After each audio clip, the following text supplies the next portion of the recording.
What is going on, guys? I am back here with another tank mage tower challenge guide. And in today's guide, we are going to be going over the protection paladin.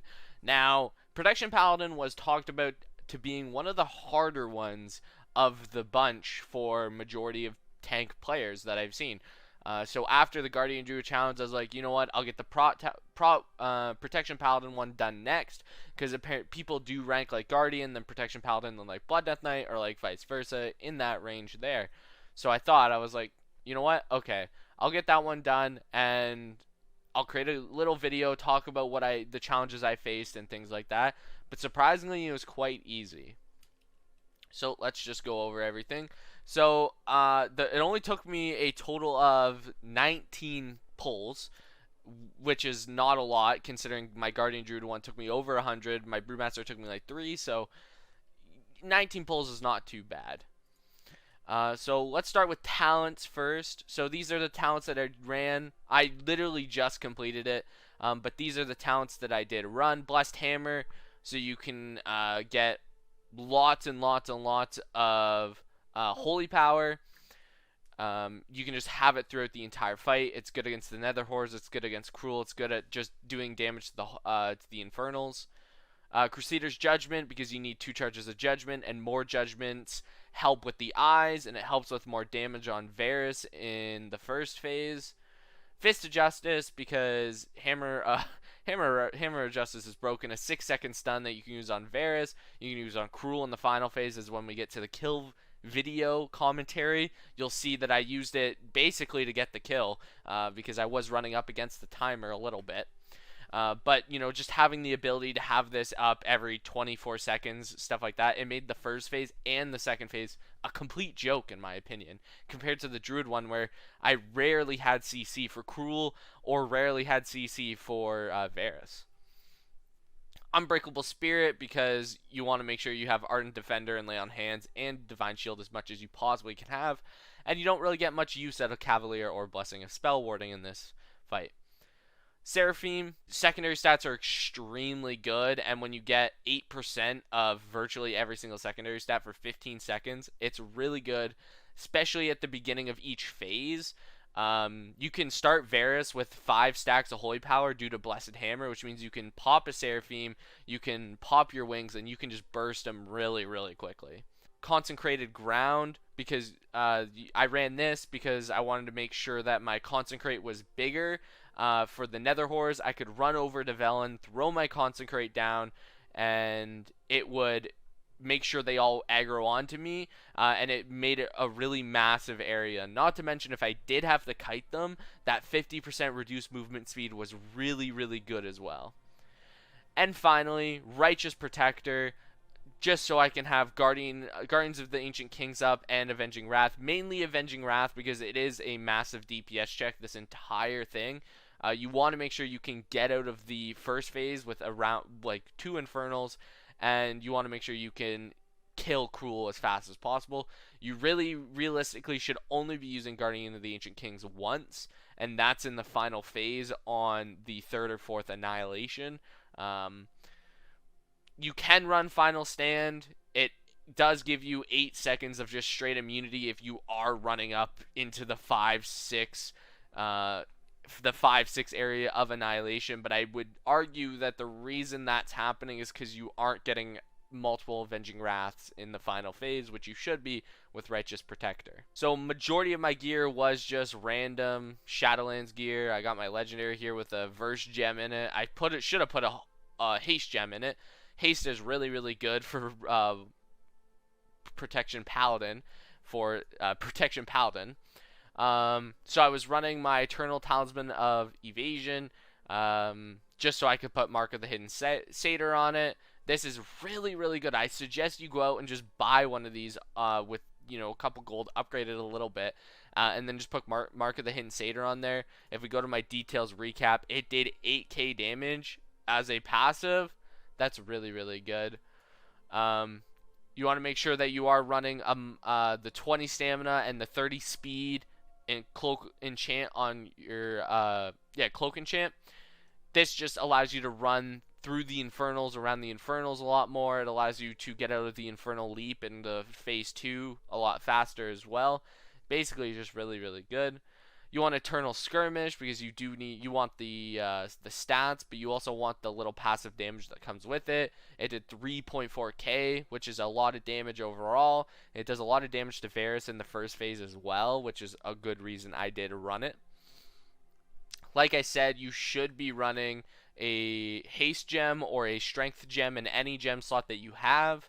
Make sure you have plus 15 strength on your gloves. You want to have plus 16 haste on both your rings. So for trinkets, I just ran my best Shadowlands trinket that I had, and then I ran the heirloom trinket. I know a lot of people don't have this, and you can't get it a lot anymore. But if you do have it, I do highly suggest you put it on, because you just get so much strength from it, and you get the uptime from it. And if we go to my buff uptime, I had Demon Bane for 2 minutes and 8 seconds there. 2 minutes and 8 seconds, which was a lot of just 10% increased damage on 2 demons, which everything is a demon. And then for your weapons, I highly suggest this because they haven't fixed it yet. They did talk about they were going to fix it, but I don't know if they ended up doing it or not. But just buying a green weapon under 50, item level 50, and putting the Crusader chant on it. Crusader is so good. So if we go to the healing done, Holy Strength at 22k healing. That's almost half. That's 1/3 of the healing that my Word of Glory did, and it did more healing than my Blessed Hammer. That's insane. Not to mention, if we go to buff uptime, Crusader, let's see, Holy Strength had a 3-minute uptime. So I was getting lots of strength for 3 minutes of the fight. I highly suggest you do this if you are having difficulties. If you aren't having difficulties surviving, the main reason I ran it is because it helped me survive a lot better, but also I think that this just gave me a lot more DPS, because once I did put it on, the bot Varus died really, really quickly. I was barely getting a third Infernal, or not a third Infernal at all. So I do highly suggest that you do get this Crusader enchant on your weapon. Now let's talk about consumables. So for the food, you're going to be wanting the Crown Roast food here, just the 30 haste food. Like I said, lots and lots and lots of haste. You want a heavy Desolate Armor Kit. You want some flasks. I chose to use Unbridled Fury potions. You can use Strength potions. I highly suggest you use these Unbridled Fury potions if you do have the gold to spend. If you don't, just use your Shadowlands Strength potion. Obviously, you have a health pot. You can use any drums that you have, as long as they all work under level 50. And then you just want a sharpening stone, depending on what weapon you do have. So once you get all your consumables, you just want to start spamming Blessed Hammer. What this does is it gives you holy power. If you have 5 holy power going into the start of Varus, you can pop Seraphim, you can pop Wings, and then you can do big damage. I pop Seraphim, I pop Wings, and I just start to do massive damage. An eye is about to spawn, so I'm going to use a Judgment on it when I have one up. There we go. Always use Judgment on the eyes. It does always one-shot them. Never use anything else. Avenging Shield doesn't even one-shot it, so it's very wasteful. Whenever I see Nether Horrors spawning, I always run over to Velen and I throw a Consecrate down. What this does is it makes sure they all aggro towards me. Also, I started running into problems where I would die to the Nether Horror's melee attack. So I do suggest as well, what helped me do it is just full out kill them. Always focus them whenever they're up. It allows you to focus on killing Varus and healing yourself a lot more when you need to. Nether Horrors spawn again. Go put my Consecrate down. Throw Blessed Hammers out just so I can Word of Glory when I need to. I bring them in this time. I was kind of being very risky with this just due to the nature of how much damage they actually do. I pull them out and I just continue to drag them around. This was really risky of me just due to the nature of me having 14 stacks of the debuff. So I pop Wings and Seraphim again and I go in and I start to blast. I ignore the nether horrors for a tiny bit longer than I normally do, just so I can put in a little bit extra damage into Varus. I run over and grab an orb as they reach Velen, just so I can put some damage into them and just kill them off before I have to even worry about anything. Kill the eye here, cast Drain Life again, and I just go back in and start blasting him. Honestly, the first phase is quite easy as a paladin. There's no big mechanics that you have to deal with. A lot of it is just actually keeping yourself alive. I see Nether Horror spawning again, so I run over and put Consecrate down to grab aggro on them. Pop Seraphim here just so I have a little bit of extra damage and a little bit of extra healing for myself. It's getting a little risky here, so I'm going to have to run over and grab an orb just to keep myself alive. Focus down the Nether Horror so I will be able to kill Varus. They're dead, so I start to DPS them, try and push them down as far as I possibly can. I'm ignoring that eye just because it's only one eye up. Once I run out, I will end up killing it. Here we go. I do kill it. There's another eye there, so I do kill it as well. Pop my Consecrate down on the Nether Horrors to grab aggro like I always do. It's a very good tactic whenever you see those portals spawning. Focus them down. A good tactic that I ended up using is making sure I went into the final phase with no Nether Horrors alive. So I'm trying to burn him here. If a Nether Horrors do spawn, which they do, I stop damage entirely and I wait for them. A third Infernal spawned, which is really unlucky. I definitely could have not had the third Infernal, but you get what you get. It gets a little dicey here. The Nether Horrors are doing a lot of damage, and the Infernals begin to actually knock me back. I have the Goblin Glider back on. They continue to knock me back. I get a Hammer of Justice off, and I do big damage. No Nether Horrors alive. Going into the final phase. Drums, Unbridled Fury Potion. I get my Seraphim. I pop my wings, and I just start to blast Kruul. For the first Annihilate, all you're going to need is Shield of the Righteous up. I have Shield of the Righteous up. Barely did any damage. For the next Annihilation, I'm going to make sure I have Ardent Defender and a Shield of the Righteous up. It'll allow me to live.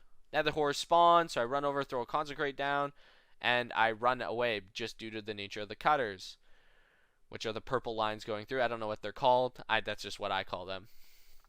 So I start to keep damaging him, kiting him around so I don't get knocked off by any Infernals. I get really lucky here because I didn't actually put Ardent Defender up. I, just Hammer Justice him because I just started to panic. It took a lot of damage. I grab an orb just in case, just to make sure I can get back on top of things. Pop my Seraphim once again. Run over and grab the Nether Horrors. For the next, I do pop Ardent Defender here just simply because I didn't use it. For the next Annihilation, Shield of the Righteous and Guardian of the Ancient Kings. And we just keep pumping him. He's at 18k. I'm pretty confident this is a kill as I do get wings back up. I grab an orb just for safety. And I continue to pump him. This is where I get a little cheeky. He comes over as soon as he starts casting. He does the Infernal Leap. I just Hammer Justice him. 6 seconds of just him doing nothing. I have an orb here. He casts Annihilation. I grab that orb. I see I have one orb left. So I go stand beside it. He's casting Annihilation again, and I go grab it right as it's about to cast. And it was an easy peasy kill. Now, funny thing is, I did end up dying, but luckily I did kill him. So I did end up getting it. But it's just I just didn't use any cooldowns. If you are hitting that 4th Annihilate, you want to use Bop, and then you want to cancel Aura it off.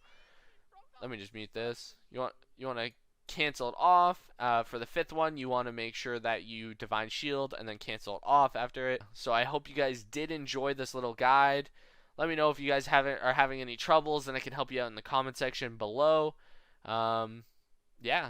Make sure you like the video, subscribe for more content, check out some of my other Mage Tower videos on my channel, and share this video with a friend. It does actually help the channel grow. Peace out.